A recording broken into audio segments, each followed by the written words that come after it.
We are live. It's been a long time. I thought I'd come back on here and talk about something fresh. Well, not really fresh. It is kind of old, early 90s old and 80s old, but hey, it's fresh content and we're being creative and we're doing a discussion on I believe it's the 1993 release, 94, hell, maybe even 95. I don't really remember, but I know it was in the 90s. Jason Goes to Hell, the final Friday. And we're also going to be talking about the Friday the 13th franchise. Things you might have missed. Or, speculation, could be wrong, could be right. Who knows? Who knows? Hey, Kate, what's going on? Stopping by to say hello. Well, hello, we are here. We are live. I just want to give an update on my Walking Dead, The Ones Who Live video about episode 5 and 6, I believe, the last two episodes. You liked it? I thought it was good. I think it did justice, It's probably not the greeting we all wanted at the end, but I believe it did, like I said, I believe it served justice. I'm glad to see Rick finally made it home and was reunited. Not with everybody, not the reunited we wanted, but he was at least reunited with his kids. But what's to say there's probably more to come, There's probably more to come. Who knows? Jadis went out in style. Absolutely. She was conflicted with herself. She was actually a good person. And but with the CRM, you know how they do. They kind of change you, In her meeting with Father Gabriel, all those years, kind of low key. She didn't really want to hurt nobody, but she knew being a part of the CRM that she would have to do something that she didn't want to do. And basically, it was either Rick fall in line or,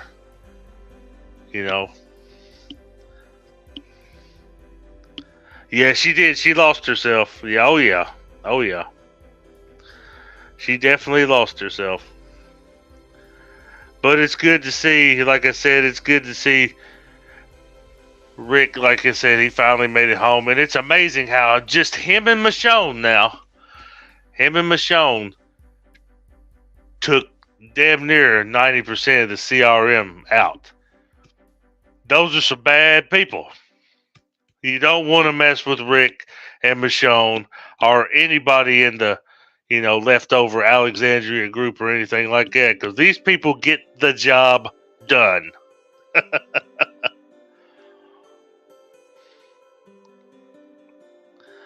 Yeah, that's right. On the one hand, it was Jadis, and on the other one, it was Ann. She was battling back and forth who she really wanted to be, Yeah, it was awesome. I give them that. The Ones Who Live Walking Dead, that was probably some of the best Walking Dead since, seasons 1, 2, and 3.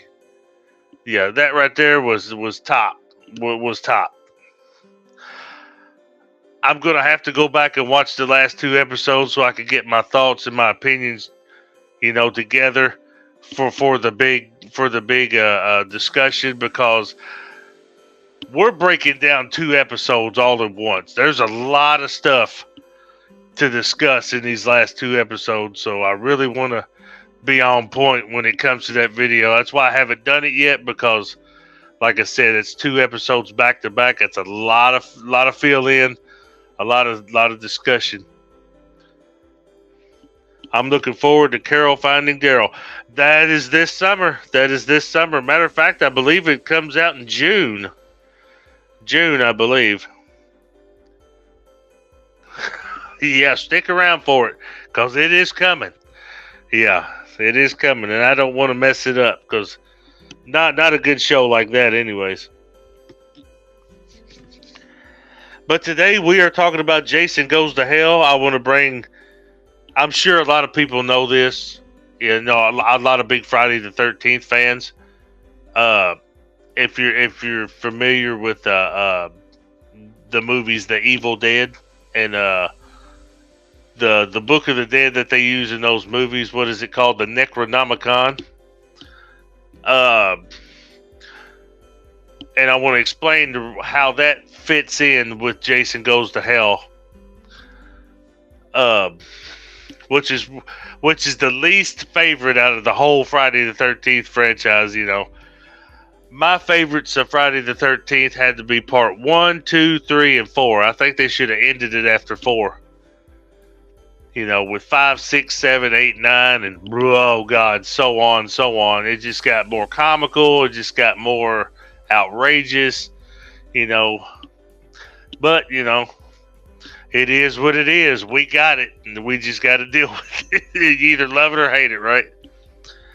Yeah, but my classic Jason story would have to be 1 through 4. I think that should have tied it up. But we'll get into Friday the 13th, the franchise itself here in a minute. I want to get back to Jason Goes to Hell and how it ties in with The Evil Dead. There's a scene in Jason Goes to Hell when they find the Voorhees house, and the guy walks in, or well, the surviving protagonist, one of them, the male. I didn't forgot his name, to be honest with you. I ain't seen the movie in so long, I couldn't even tell you the guy's name. But let's just say he walks in, and they give a quick shot over on this dresser type of stand. It's all dusty and got cobwebs on it, like, you know, where it's been there for, God, it's been abandoned for I don't know how long.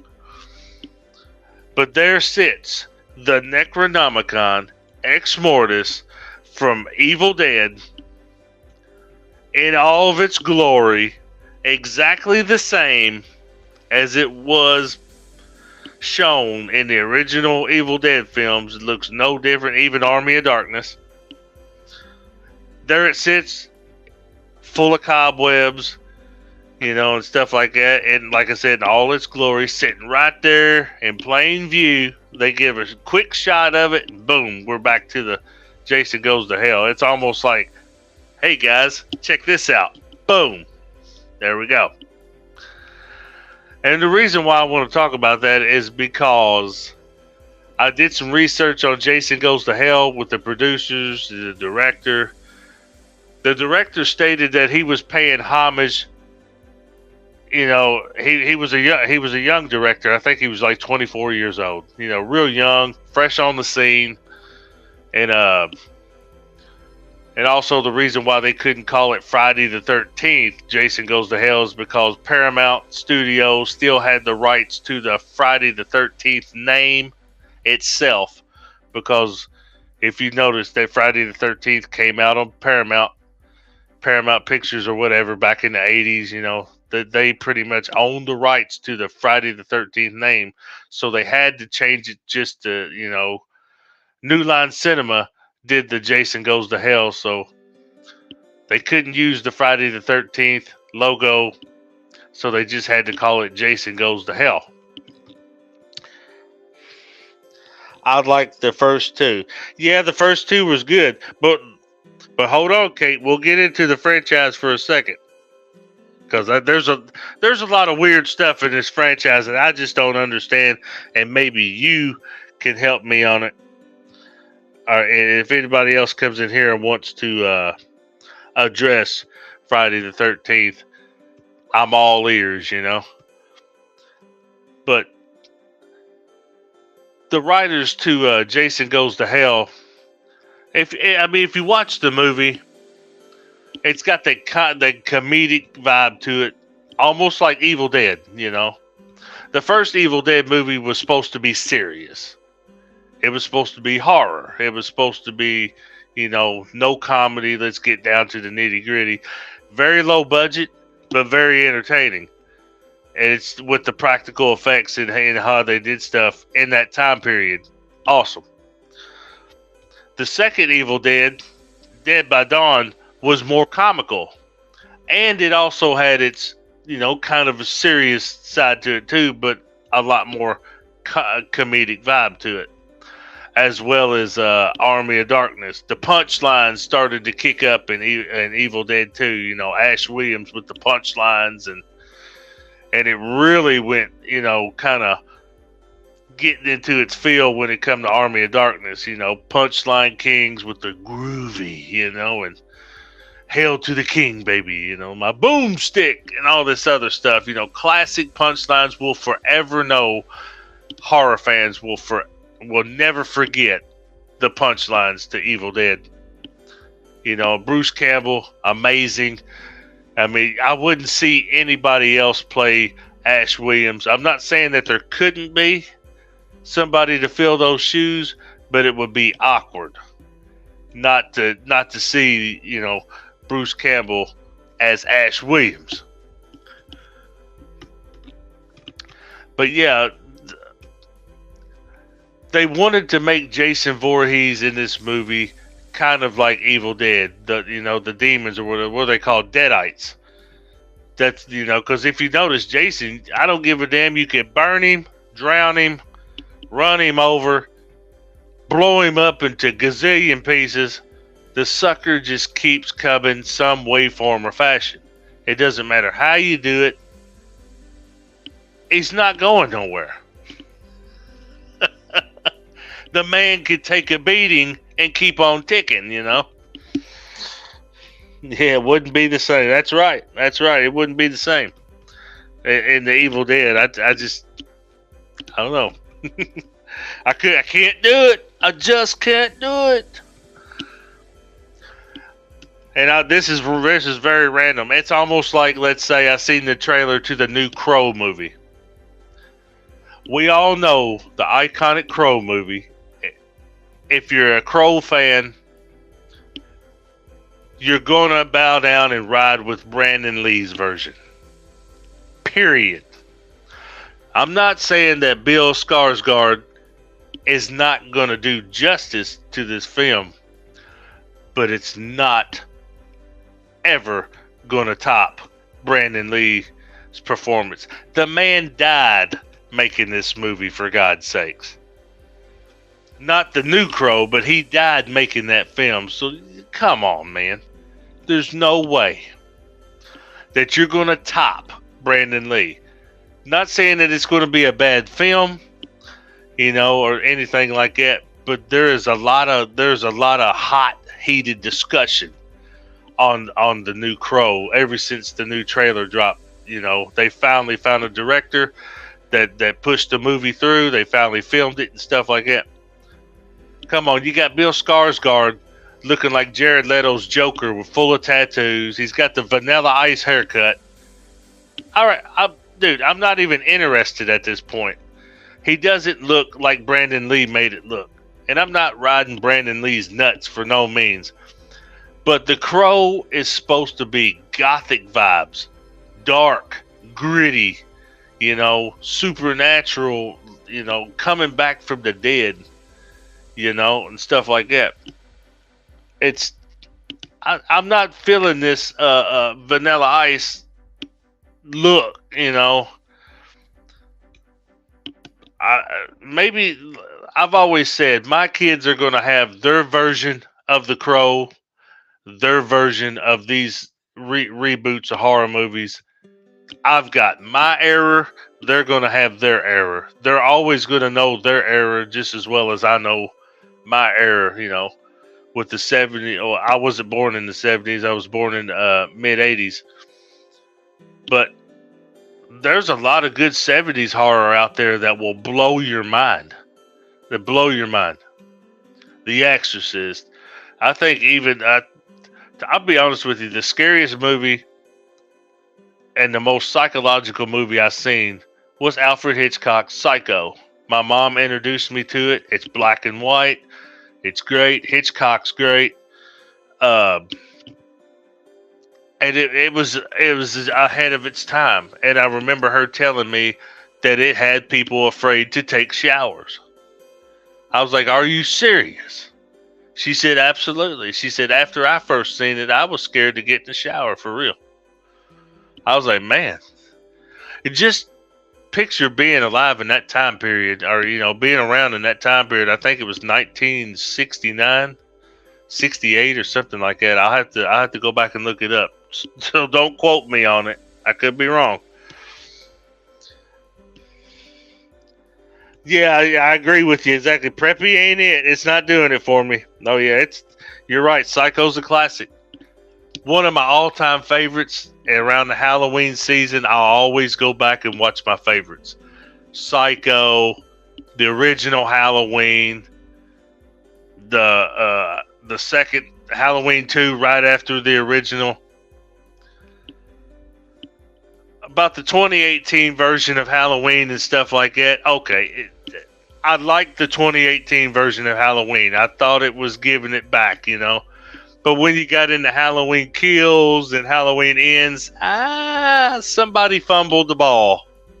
Somebody kind of lost their edge, But the 2018 Halloween gave me that original Halloween feel. It had me pumped to want some more. But like I said, they kind of, okay, we did real good on that one. I think we're just going to do a, not really a shit show, but a rush job, right? Kind of, even though pandemic hit and stuff like that, I think they should have stuck to format,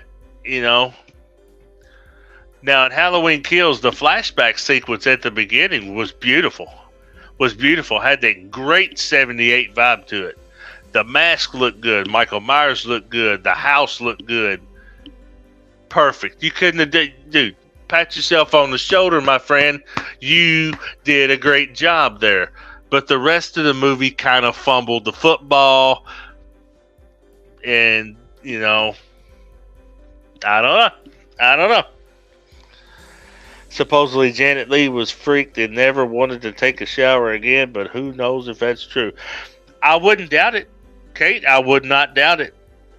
Doing a scene like that with because there was no blood back in the day. I think they said they used chocolate syrup. But doing a scene like that has got to be got to be a fucking crazy ride, be honest with you. And shout out to the great late Anthony Perkins, Norman Bates to the T. I loved how he played and portrayed Norman Bates. Even the Psycho sequels after that were good. I liked it. Just the way he played Norman Bates was, iconic. It's epic.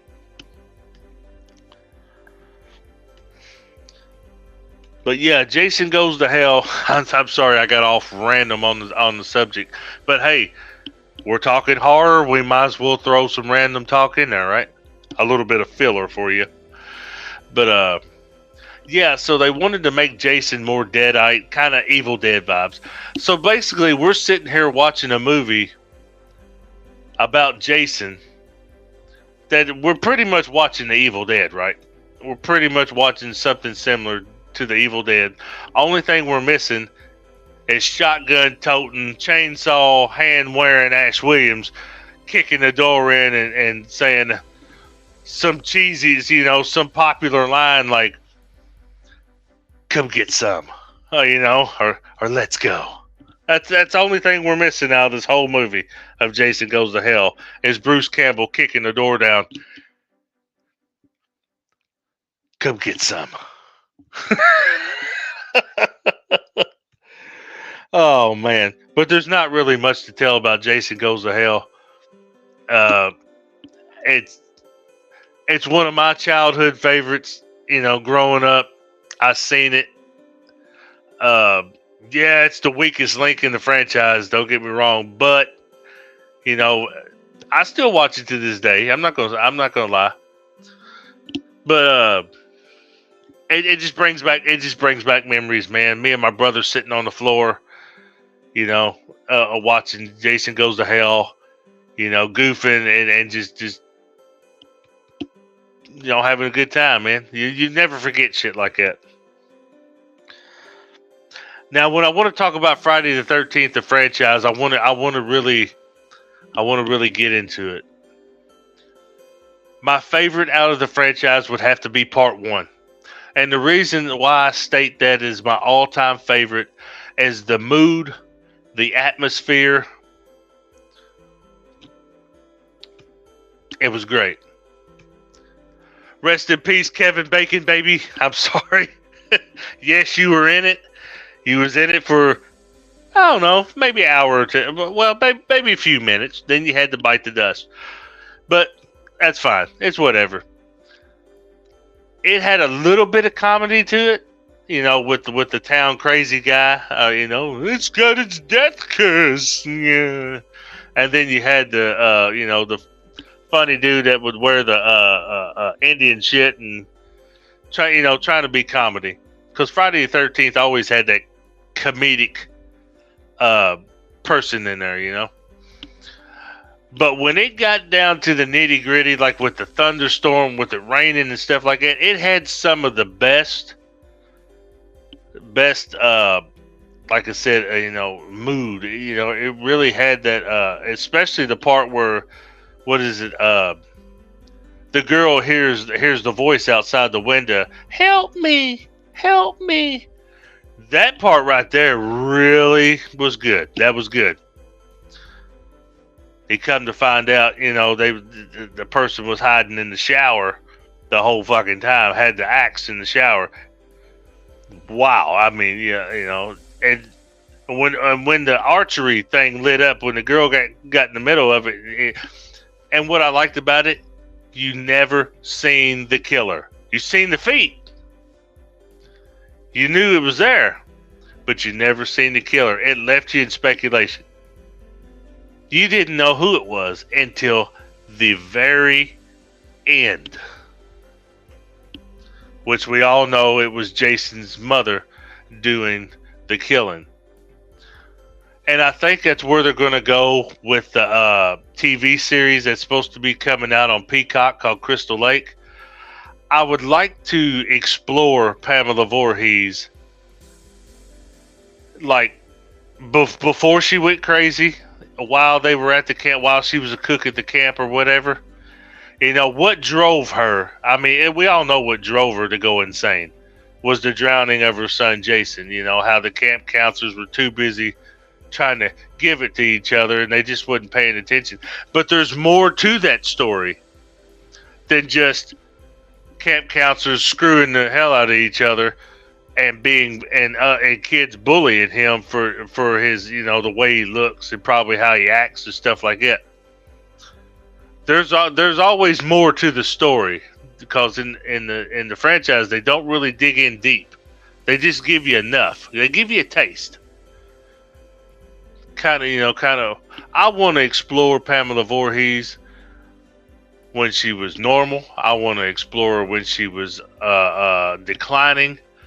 I want to know about Jason's father for real. If they'll even mention it, if they'll even bring it up.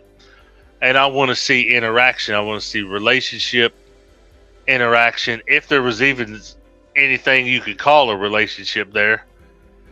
I want to get real deep into a backstory. That's what I want. I want a good origin. I want a good backstory. You don't necessarily have to tell how Jason becomes immortal because I mean, my God, you can do anything you want to him. He's just going to keep coming back, I mean, but if they want to, that's going to be part of the origin story. We got to see how that plays out. I say if it's executed right and it's done right, produced right, I think it'll be a great show.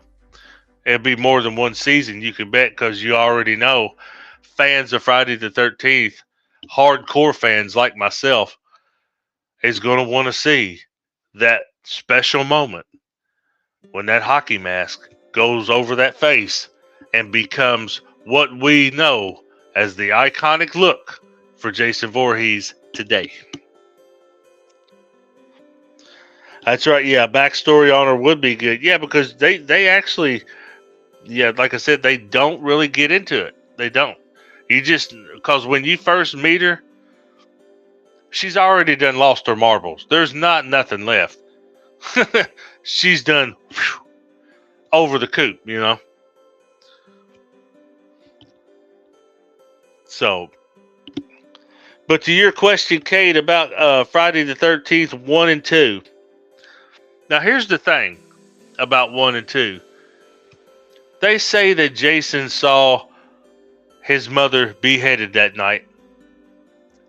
Okay. I got that. I get that. But tell me this.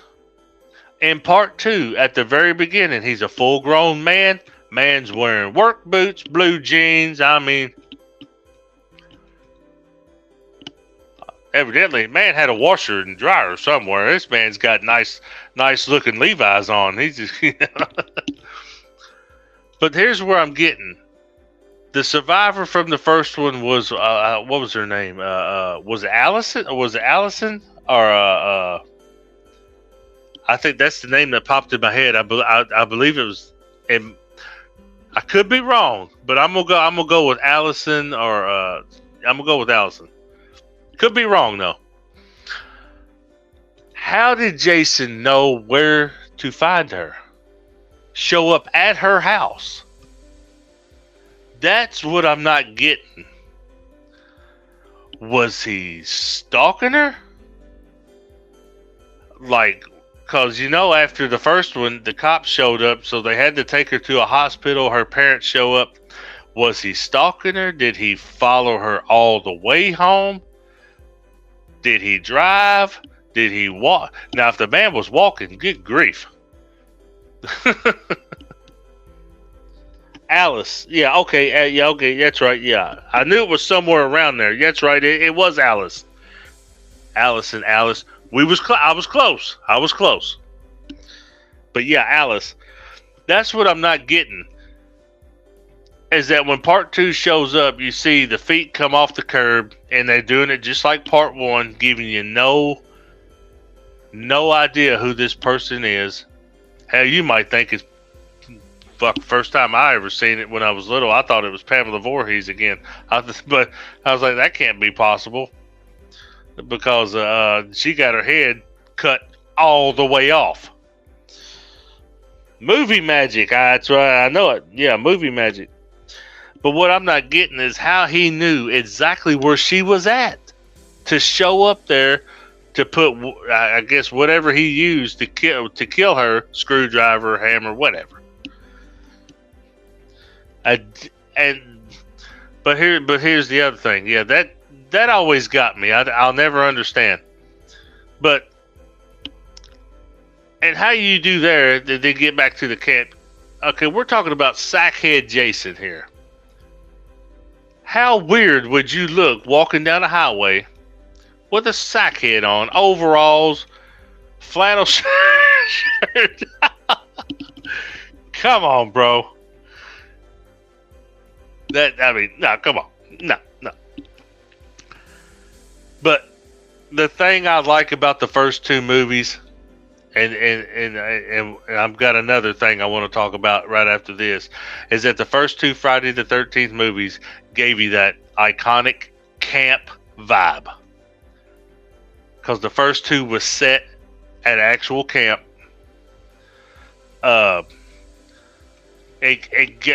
Camp Crystal Lake. There you go. We got the camp vibe going. Boom. Now,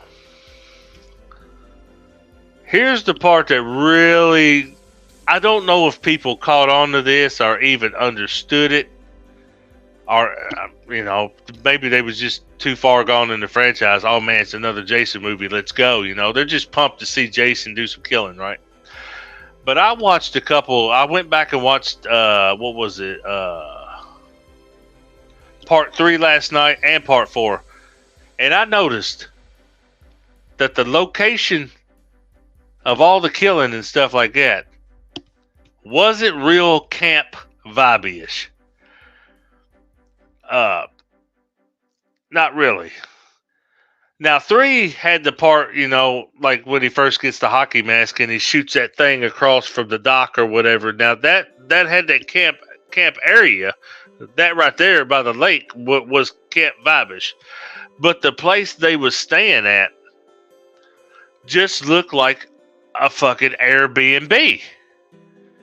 There was no cabins. It was just this one big house with everybody in it. It looked like a damn Airbnb, like an Airbnb kind of Gatlinburg, Tennessee type deal,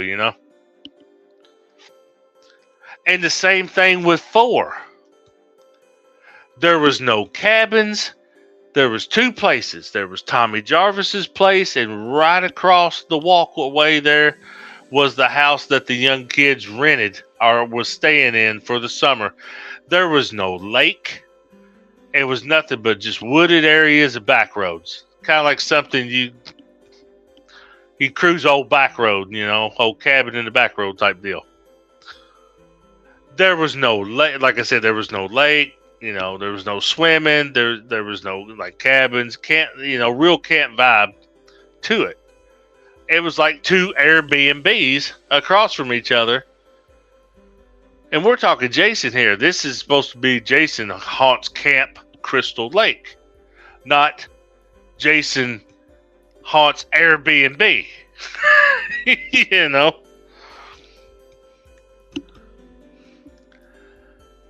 And it really didn't. And, I don't know if people caught on to that. I did, knowing I've seen these movies 1,000 times over and never really, because you got to look at it. In this day and age, we break down shows, we break down movies, we look for clues, we look for Easter eggs, and we look for nostalgic, callbacks and stuff like that. We actually analyze film. Back in the day, nobody was analyzing film, breaking it down. We was just there for the show. We didn't care if the movie took place on a bridge, on a highway. The whole film took place in that one spot. We didn't care. It's called entertainment. We didn't care if they ever left that spot. And we didn't care about the surroundings or nothing like that. Back in the day, we would just, oh man, let's go see this movie. It looks badass. That's what it was about. Now, we're so invested in these franchises, we go back and we actually break it down, analyze it, check out everything from the surroundings to the towns. Everything in it's got some kind of pay homage to something, or it's got some kind of nostalgic to the last film, or it has Easter eggs and hints and clues, or maybe to the next film. Who knows? That's why you got all these people on YouTube that are reviewing movies and doing reactions and breaking them down, because that's the era we are in now. We analyze a lot more than we used to. The first one was the camp getting ready for the campers. That's right, yeah. The first Friday the 13th, the camp had been shut down since Pamela Voorhees worked there. She tried to from the backstory that we got in the movie, she tried to keep it shut down. I guess maybe she did a town hall meeting or something like that, was saying, hey, you can't open that, cause of my son drowned there, and, this and that. Like I said, I want to explore all that. There's a lot of stuff that we're not getting, and I hope we get, because I guess that will make it more. That will get you more in tune with what's going on. But I want them to do it where they don't give too much away. I want them to explain it. I still want a mystery. I still want a good horror movie, a good slasher, a good Friday the 13th. That's all the fans want. We want Jason back on the big screen, and we want the Friday the 13th either series or films to do justice, because we ain't seen Jason since 2009, because they had a big lawsuit break out with the Friday the 13th franchise, rights and who owns the rights and this, and it went on for years. God. It's been a while. It's glad to see that they're finally bringing life into something. If they would only do that for Freddy Krueger. But like a lot of people say, I just can't see nobody playing Freddy but Robert Englund. I'm not saying that somebody can't fill his shoes. I mean, we're always going to know Robert Englund as Freddy Krueger. Iconic to, down to the glove, to the fedora, to the damn sweater. That's always going to be our Freddy. But I believe somebody out there, it's like a passing of the torch. I believe somebody out there could do it even better. Will we see that? Hey, only time will tell. Only time will tell. Yeah, only time will tell on that. Yeah, but I think I could be okay with it. Oh, you're talking about Nightmare on Elm Street? I mean, yeah, as long as they do Freddy justice, like, and here's the thing about that. My favorite Nightmare on Elm Street movies is the first two.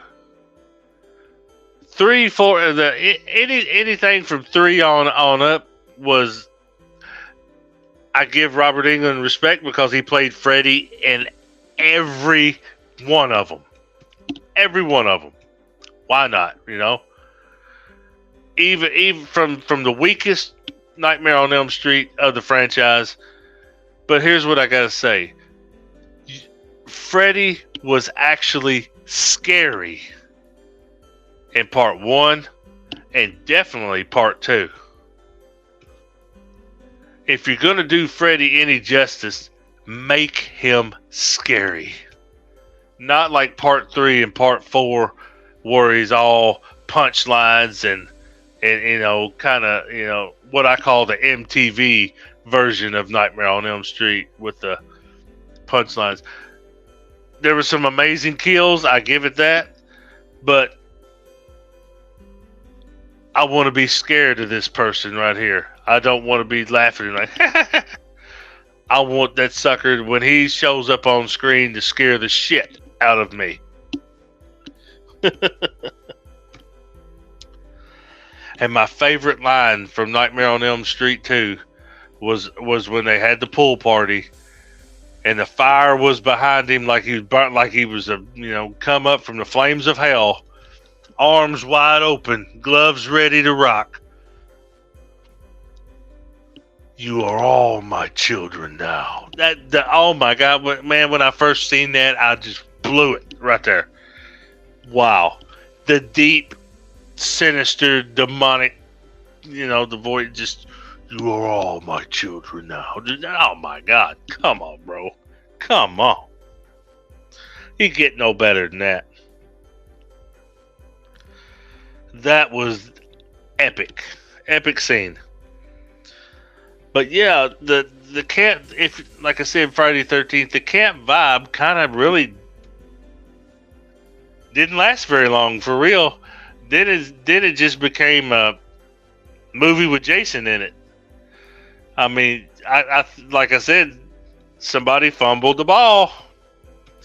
They kind of got away from the camp vibe here, But it did come back. It did come back in part 6. There was there was a camp. They had cabins. Hell, they even had kids in it, for God's sakes. And that was all right, man. Now we're doing something. But yeah, it was an actual camp setting, and that's why I have respect for part 6, because it brought back the camp vibe and stuff like that. It, kind of gave you that feel, Now part 7 with the telekinesis girl and stuff like that, Jason versus Carrie type deal. Nah, that was shit. Jason takes Manhattan.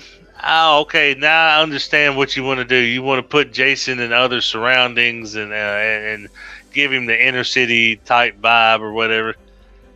Not so good. Not so good. Wasn't feeling it. Then you got Jason Goes to Hell, Jason Goes to Outer Space. Good God, come on. Now you're just pulling shit out of your ass.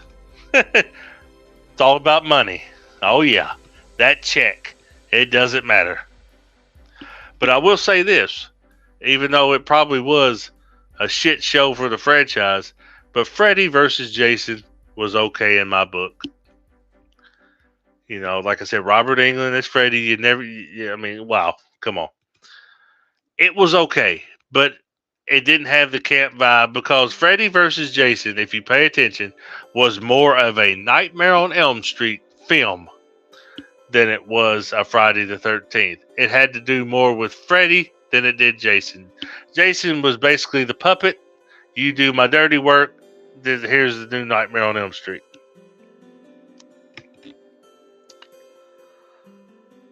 Yeah, overkill.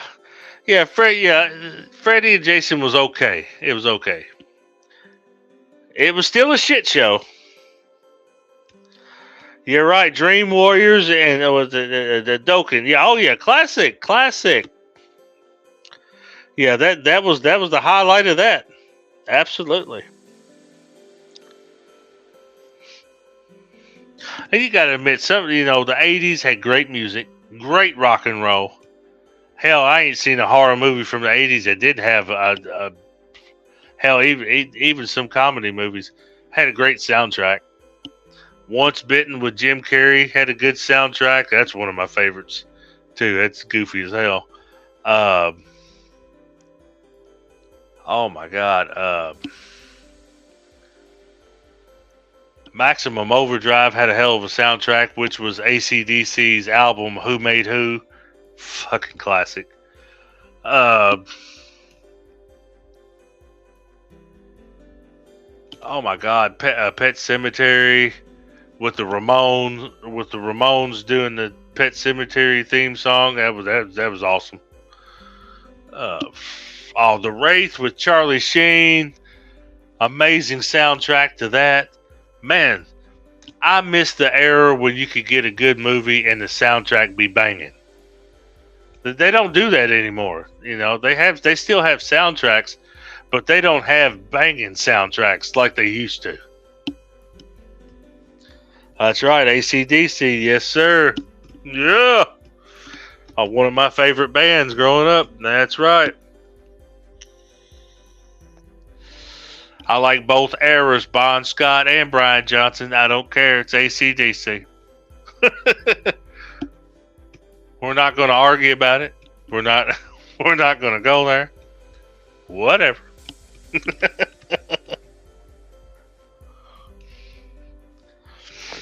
But yeah, it's back in the time when the movie had a great soundtrack. I just watched a horror movie the other day. It's an old one. It's got to be. It's guaranteed '80s.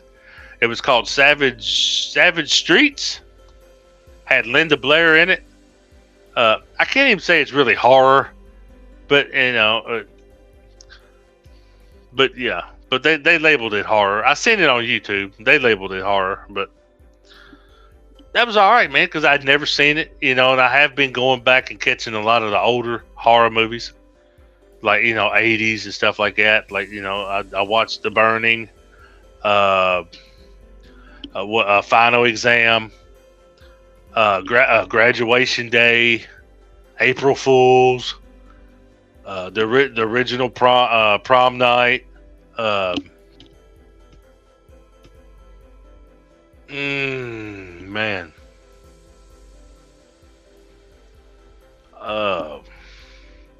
What's another one I've watched? Oh, I've watched the old horror movie. What's it called? Class of 1984. That hell, as soon as I seen it, I was shocked to even see that it had Michael J. Fox in it. I'm like, wow, Michael J. Fox in a horror flick? This is going to be something. And in the movie, like I said, it was '80s. Had some gruesome kills at the end. I like it, man. I was all about it. I watched Psycho Cop 1 and 2.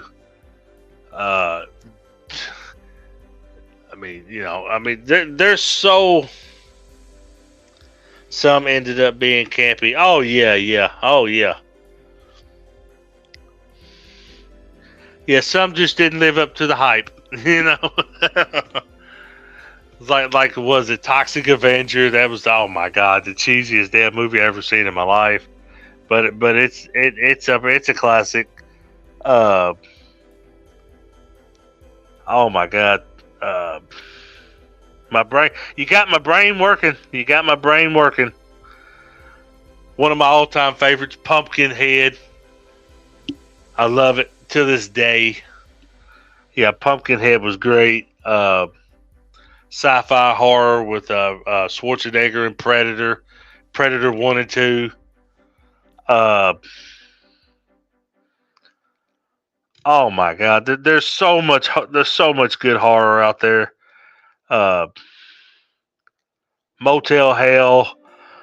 I mean, Lord, I could go on this whole rant and rave and talk about everything and talk about all kinds of movies. Name a bunch of them because there's so much out there. There's even some that I ain't even seen. The original Last House on the Left. Chainsaw Massacre back in '74. The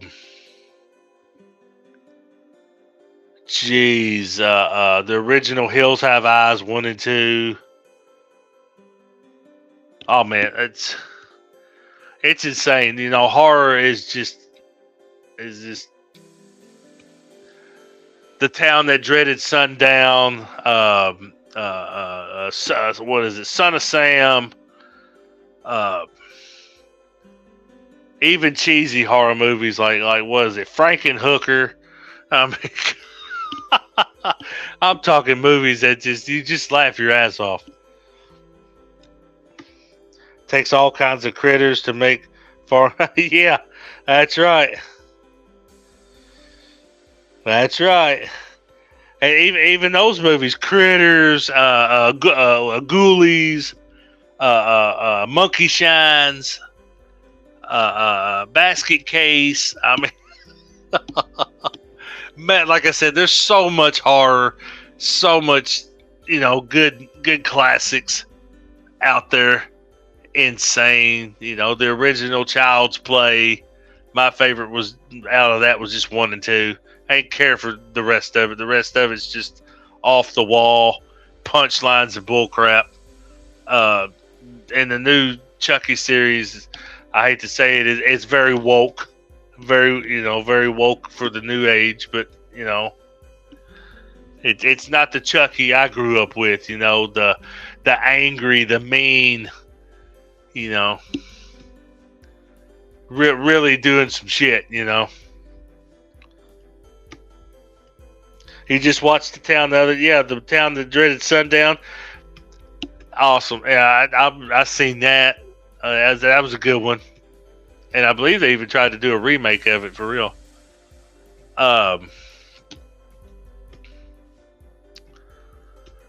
Scream. I did like Scream. The first Scream.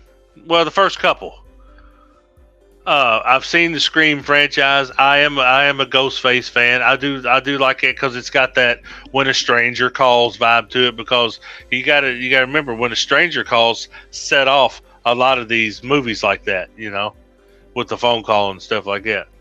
Yeah, that's a good horror movie too. When a Stranger Calls and the sequel, When a Stranger Calls Back. Those were good movies.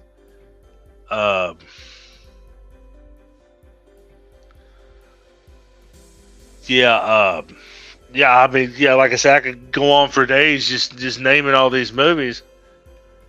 I mean, but like I said, to me, Friday the 13th kind of lost its edge after the fourth one. I think they should have quit right after part 4. Right after Tommy Jarvis put the machete through Jason's head and it slid down and ripped him wide open, and that should have been the end of it. That was pretty much all the story you needed to tell.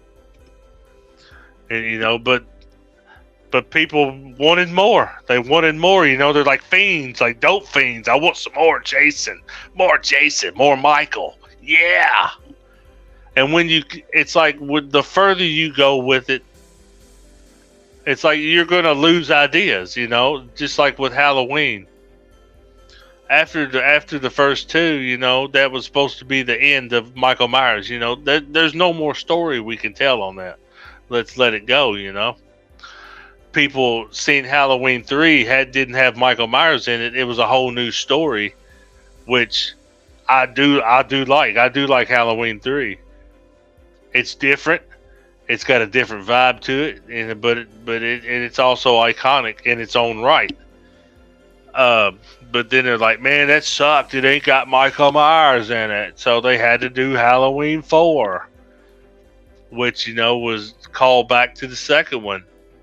Then it just kept getting shittier and shittier after that. It's like the more you make, the dumber it's going to get. You got to know your limit. You really do. You got to know your limit when it comes to characters and stuff like that. How far can you push it?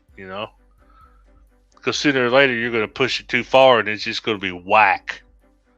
It's just okay. It's just another Michael Myers movie. Woohoo!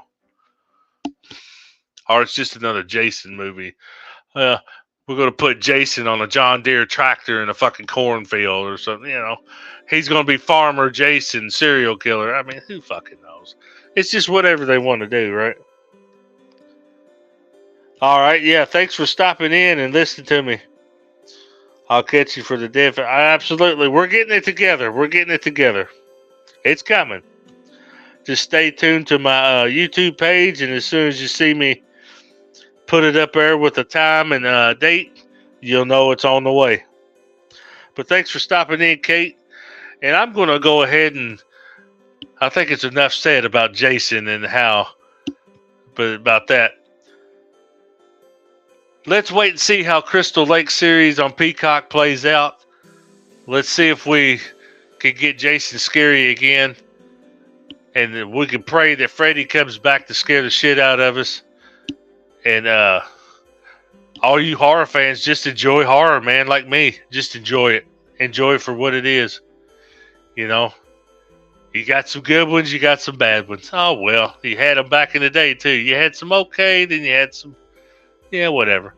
But horror is going to be horror, man, and that's what we love, and that's what we like, and that's what we're going to watch. I'll see y'all on the next one. As a matter of fact, I'll see you on The Walking Dead finale. Y'all have a good one.